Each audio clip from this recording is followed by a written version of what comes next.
K2 on your side investigators, asking tough questions and holding the powerful accountable.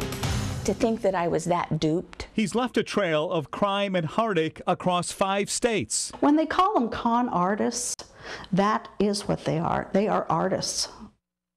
Welcome back, and now to a K2 investigation into a man who's been married at least 7 times to more than one woman at the same time twice. And he's been using Craigslist personal ads to find another relationship. On Your Side investigator Dan Tilkin tracked him down and has a warning from the women he's loved and left.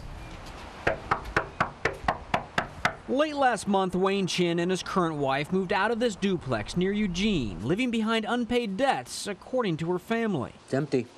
They're gone. The couple moved to Wyoming, where Wayne got a job at the White Pine Ski Resort to manage the restaurant. It isn't about a love gone wrong. The whole thing was a scam. This woman, concerned about revealing her identity, will call Michelle. She was Wayne Chinn's fiance in Idaho. It makes me sick to my stomach. You could call Cynthia Castile wife number 5. Cynthia says she spent $14,000 defending Wayne after he jumped bail in a forgery crime. After prison, Wayne moved to Estes Park, Colorado. Cynthia was to follow from their home in Tillamook to start their new life. So I called what I thought was his place of employment. And Sharon says, well, he doesn't work here. And I said, well, he doesn't. She says, no. And she said, I fired him in December. And I said, oh, that's rather interesting. She says, but he's still in the area. Him and his wife have a gift shop in the downtown Estes Park. I said, his what? She said, his wife. I said, I'm his wife. She says, oh, well, he's got 2 then, doesn't he? Cynthia pressed charges, and Wayne Chinn was convicted of bigamy. I don't know if he has the ability to tell the truth. In Idaho a year ago, Michelle was in love and engaged. Like women before, Michelle says that Wayne played on her sympathies with a tale about his 2 children killed in a car crash. But K2 has learned those children from his first marriage are now adults, alive and well. The women tell us they also lived with the constant knowledge Wayne could be called to duty as a Navy Reserve officer.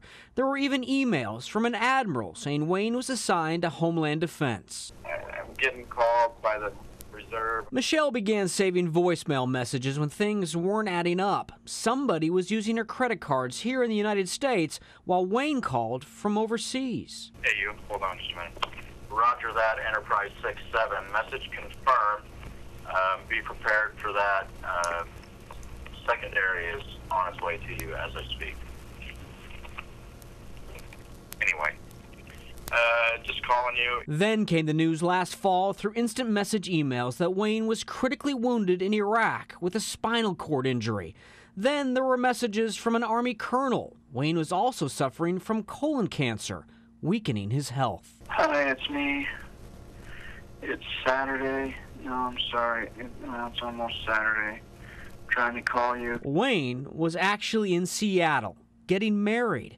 The entire time he was supposedly in a war zone and in a battle for his life, he was on the Oregon coast in Reedsport, preparing to open a restaurant at the Forest Hills Golf Course with wife number 7. He was calling me and giving me this very weak-sounding voice from Iraq, asking me to be sure not forget the Toyota payment, sweetheart, after he was married. Hi, Mr. Chinn. Hi, my name is Dan Tilkin. I'm a reporter with KATU Television in Portland. I wanted to ask Wayne about this MySpace page he set up just weeks ago, saying he's single, and ask about personal ads he posted on Craigslist looking for a great woman and saying he's a Naval Reserve officer. This is regarding your past and women that you've married and women that you've been engaged to and women that you've been romantically involved with. He hung up on me, leaving many questions unanswered and women from his life to wonder who's next. How does he keep the lies straight? I have no idea. I really, truly do not know how he does it. It just amazes me. It really, truly does. Michelle says she had to declare bankruptcy after she was left $65,000 in debt. The women tell us they've complained to police departments in multiple cities about being ripped off, but each time they're told it's not a crime to lie. Dan Tilkin, K2 News.